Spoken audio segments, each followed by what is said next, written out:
আসসালামু আলাইকুম। কাঁচা কলা দিয়ে কই মাছের ঝোল। আজকে নতুন এই রেসিপিটি আপনাদের দেখাবো। তো এখানে কাঁচা কলাটা এবং কই মাছটা আমি একটা বাটিতে বেড়েছি, বেড়ে পরিবেশন করে দেখিয়েছি। কই মাছটা দেখুন কত সুন্দর লোভনীয় লাগছে। তো প্রথমে আমি কেটে ধুয়ে রাখা কই মাছ 3 পিস নিয়েছি। সেটাকে হলুদ, মরিচের গুঁড়া, লবণ দিয়ে সুন্দর করে মেখে মাছের ভিতরে যাতে ভালোভাবে মশলা ঢুকে যায় এইভাবে সুন্দর করে মেখে এরপর আমি এটাকে কিছুটা সময় 10-15 মিনিট ম্যারিনেশন করে রাখবো। তা কিছুটা সময় মাছটা ম্যারিনেশন করে রাখলে এর ভিতরে হলুদের গুঁড়া, মশলাগুলো, লবণ ঠিকঠাক মতো ঢুকে মাছটা খেতে ভালো লাগবে রান্না করলে।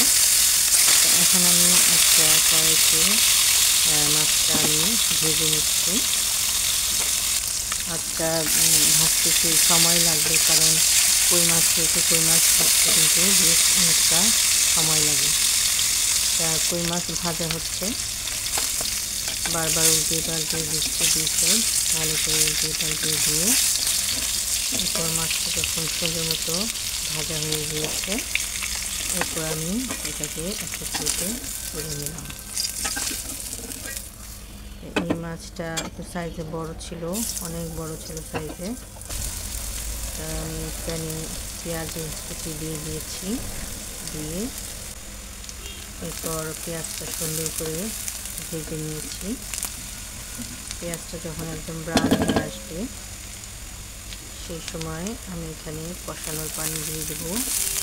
কাঁচামরিচটা দিয়ে দিলাম, কাঁচামরিচ দিয়ে কাঁচামরিচের সাথে পেঁয়াজটা ভেজে নিলাম। এরপর কষানোর পানি দিয়ে দিয়েছি, আর এখন একটু লবণ দিয়ে দিলাম। রান্না করার জন্য যে পরিমাণ লবণটা লাগবে, কাঁচা কলা দিয়ে যেহেতু রান্না হবে, সেই পরিমাণ লবণ, হলুদের গুঁড়া, ধনিয়ার গুঁড়া এবং একটু জিরা পাউডার দিয়েছি। দিয়ে এখন আমি মশলাটা সুন্দর মতো কষিয়ে নেব। মশলাটা ভালো মতো কষে এলে কিছুটা সময় আমি মশলাটা জাল করবো, কারণ এখানে পেঁয়াজটা একটু গলিয়ে নেব।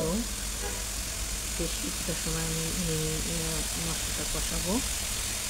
মশলাটা ভালো করে কষে এসেছে, এখন আমি এখানে মাছগুলো দিয়ে দিয়েছি। কই মাছটা কিন্তু একটু বেশি টাইম সিদ্ধ করে নিতে হয়, কারণ কই মাছ ভাজতে সময় লাগে, সিদ্ধ হতেও একটু সময় লাগে। যে কারণে আমি এটাকে ভুনা অবস্থায় কিছুটা সময় জাল করে সিদ্ধ করে নেব। এরপর আমি মাছটা বারবার উল্টে পাল্টে দিয়ে ভালো করে ভুনা হয় সেভাবে মাছটাকে ভুনা করে নিয়েছি। এখন আমি এখানে ঝোলের পানি দিয়ে দেবো। ঝোলের পানি দিয়ে মাছটা যাতে কাঁচা কলা দিয়ে যেহেতু রান্না হবে ঝোলটা বেশি লাগবে, কারণ কাঁচা কলাতে প্রচুর পানি টানে আর কাঁচা কলাটা ঝোল ঝোলই ভালো লাগে। তা এই রেসিপিটা আসলে আপনারা বাসায় করে খেয়ে দেখবেন, আসলে খুবই মজার হয়েছিল, খুবই স্বাদ হয়। আর কাঁচা কলা দিয়ে আমি কখনও কই মাছ রান্না করি নাই, কিন্তু প্রথম রান্না করলাম, আসলে খেতে খুব ভালো লেগেছিল। এটা আসলে একটা মজাদার একটা রেসিপি।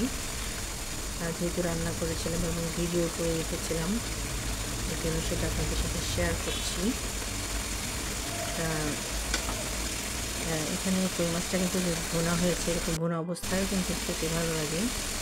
এইভাবে একটু ভুনা অবস্থায় তুলে খাওয়া যায়, রান্নাটা এভাবে কমপ্লিট করা যায়। কিন্তু আমাদের বাসায় একটু সবজি বেশি খায় সবাই, আমার হাজব্যান্ডও সবজি বেশি খায়, সাথে আমিও সবজি খাই। এই কারণে একটু সবজি দিয়ে জিনিস কাঁচা কলা দিয়ে কই মাছটা রান্না করেছি।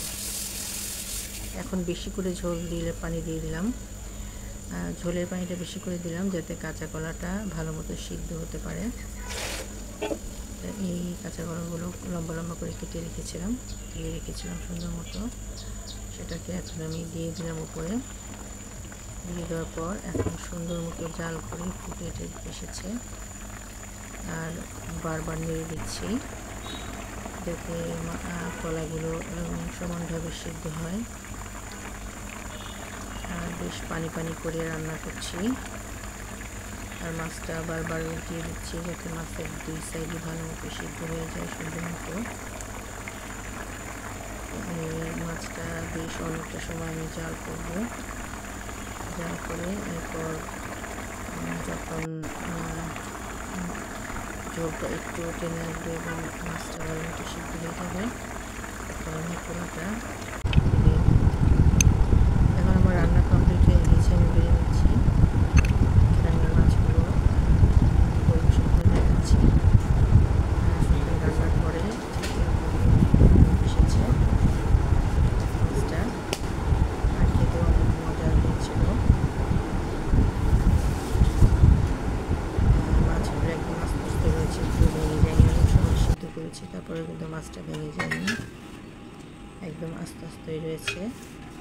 আর আমি মাছটা যাতে ভালো মতো পরিষ্কার দেখা যায় এই কারণে আমি আর এখানে কাঁচা কলাটা আর মাছের সাথে ওইভাবে ভালো করে পরিবেশন করি নাই।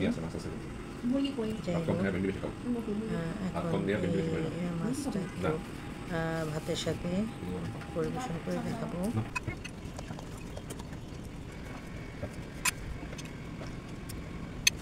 এই মাছের তরকারি দিয়ে নিমিষে এক প্লেট ভাত মজা করে খেয়ে নেওয়া যায়। আর